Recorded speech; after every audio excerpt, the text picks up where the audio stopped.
Okay, the next one, we have here the crystal identification. For the crystal identification here, that will help us to diagnose the third, the type of your arthritis related to your gout, your gout and a pseudo gout related to your crystal induced. Okay, so we have here the mechanism here for the crystal formation. So you're able to form here crystals because number one, because of metabolic disorders. Second one, because of the decreased clearance of those substances or chemicals which were able to crystallize because and eventually because they are not cleared out in our body effectively. The third one, we have here the duration of your bones and your cartilage related to your autoimmune disorders.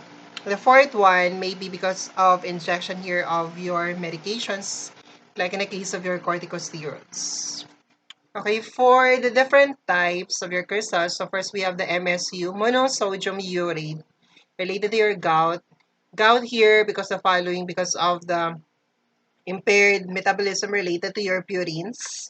That may be because of could have your number one, defective metabolic pathway, which involves here your purines, and it's also here to increase uric acid. The second one, because of ingestion of purine-rich food, mga legumes, mga sardines, and all, mga beans. Third one, related here for those increased red cell or cell destruction related for those patients, mga leukemic patients undergoing chemotherapy.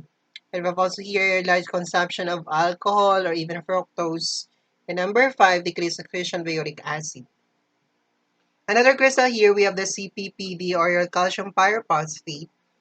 So that one is related, that's also here to your pseudo gout, and related to the following conditions. Number one, degenerative arthritis. And the second one, we have here endocrine disorders.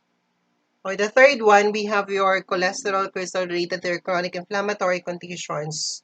Then we have your hydroxyapatite crystals related to your calcification of your cartilage and joints related to your osteoarthritis. And we have also here the calcium oxalate related here for those patients undergoing renal dialysis. And lastly, we have here the corticosteroids because of medications and because of the injection of medication, yung mga steroid hormones natin. Okay, we have here the classification of your different crystals here and their relative morphology and their result with the compensated polarized light. So for the monosodium urate, we describe that one as needle-like crystal. For the calcium pyrophosphate, that will here will have rod shape, rhombic rod shape. For your corticosteroid, for cholesterol, that would have here rhombic din siya, square, but would have here notch corners. Notch corner always identify your cholesterol crystals. And we have also here your corticosteroid, we have flat, we have here variable in shape, and we have your calcium oxalate, we have envelope na crystals, and we have your hydroxyapatite. There are fine crystals that could be identified only here by your electron microscopy. For the result in the compensated polarized light, so we have that MSU would have negative birefringence, your calcium pyrophosphate will have positive corticosteroid, positive negative, cholesterol will have a negative result, calcium oxalate negative then, while your hydroxyapatite crystal is not capable of birefringence. Okay, we have here the slide preparation. So when you are identifying here the the crystal here, so you need to prepare your slide in a wet man preparation. You need to examine your specimen immediately here because it will be delay in the processing the specimen that would result here distortion of your crystals. You're not able to identify that one because that will be affected here by the pH and temperature. Okay, so again, when you are doing the crystal identifications, it's being done here in your unstained state na slide or specimen.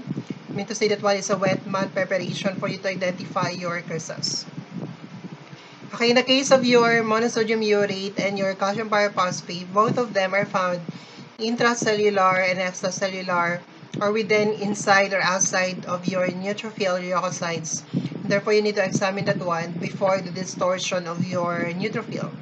But then again, based on their morphology or the appearance of the crystal, since your Monosodium urate is a needle-like crystal, so do not expect that one to be found within the vacuoles kasi hindi siya makita within the vacuoles kasi needle-like crystals, it will just rupture your vacuoles. So, it's impossible to find it inside your vacuoles.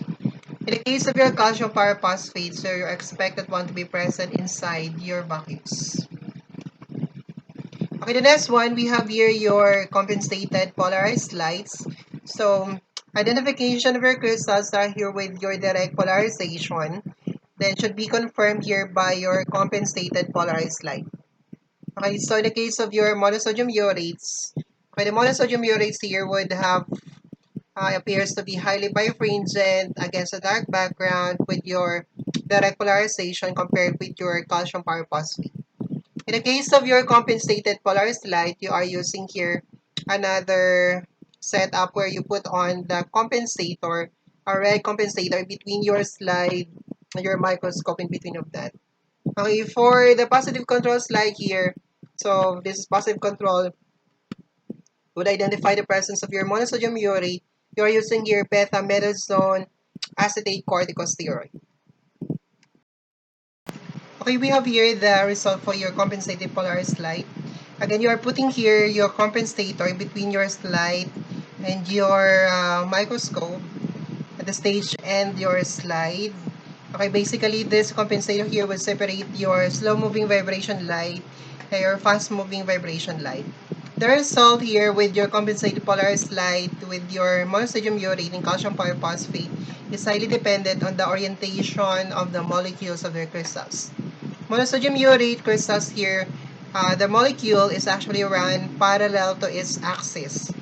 Then eventually, if you try to strike that one with your slow-moving vibration light, that one is not impeded, and therefore try to strike that one, try to allow it to flow on that, and it produces here a yellow na color. In the case of the calcium pyrophosphate, the crystal here, molecules run perpendicular to its axis, and if you try to strike here with a slow-moving vibration light, it is impeded, but not compared with the fast-moving light, and therefore it would have your blue color na crystals. Okay, now we go to the chemistry test. So, the chemical constituents of your synovial fluid will always be the same as with our plasma because we consider here the synovial fluid as an ultrafiltrate of our plasma.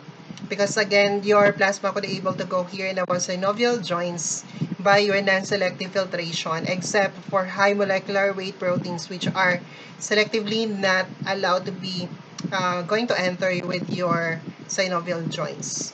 So we have that one. So the test here for the chemistry, we have your glucose determination. So when you're doing the glucose determination, you need to collect here both your blood.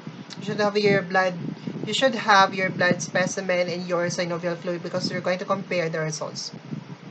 Okay, when you're doing this one, you need the patient to have undergo here a fasting for approximately 8 hours. Okay, then you need to process the specimen within 1 hour here to prevent the glycolysis, or your specimen could be collected with your sodium fluoride to prevent the glycolysis. Then again, you need to compare the results. Normal value here would be the synovial fluid here should be less than 10 mg per dl, lower than compared with the blood glucose level. The next one, we have here the test for the protein. So protein determination here is that very significant for us then to differentiate your arthritis. Anyway, before that, we have here the glucose. Okay, among our arthritis manifestation here, so your non-inflammatory and your hemorrhagic would have a normal blood glucose level, whereas your inflammatory includes your immunologic arthritis, and we have also here crystal-induced and septic type of your arthritis produces here a decreased glucose value. We go back here for the protein. So protein, again, this is not that very significant with our synovial fluid to diagnose or to classify your arthritis. But then again, increased level of protein here would be related to your inflammatory arthritis, and we have also your hemorrhagic arthritis. Okay, normal values for that is less than 3 grams per dl. Then we have here the uric acid. Uric acid determination here in your blood is very significant here, like if the patient would have signs symptoms of your gout, and then you are not able to identify the presence of the crystals with your wet mount preparation for specimen, then you could perform here the chemistry test in addition with your crystal identification. So kahit negative sa crystal, kung mataas ang uric acid niya, it would still signify here your gout. Okay, another test that we are performing with our synovial fluid here, we have your microbiome test. Basically for the gram stain, for your culture and sensitivity for identification of the causative agent, try to cause here your septic type of your meningitis. Most likely we could use here either culture media, we have your chocolate agar that would help here to grow your staphylococcus, streptococcus, haemophilus, and we have also Neisseria meningitis. And lastly, we have here your serological test for identification of specific antigen or if an antibody, most likely we are detecting for antibody. So we have here for immunologic disorder like your systemic lupus or erythematosus. And we have also your rheumatoid arthritis. It tries to produce here specific anti-nuclear antibody. So you could test for that in order for you to diagnose for these conditions. Another one, Lyme disease here would have an arthritis manifestation. You could also identify that one through your serological testing for identification of your antibody against the causative agent of your Lyme disease, which is your Borrelia burgdorferi. And then lastly, you could also perform here testing for your acute phase reactants. Acute phase reactants are usually positive here for inflammatory reactions. So example of your acute phase reactants, we have the CRP, which is much specific the most sensitive, I mean, for the inflammatory action, but it's not specific. You could also identify here the fibrinogen level for that. That would help you to diagnose for inflammatory condition. However, that one is non-specific. Okay, so that's the end of this topic. Thank you.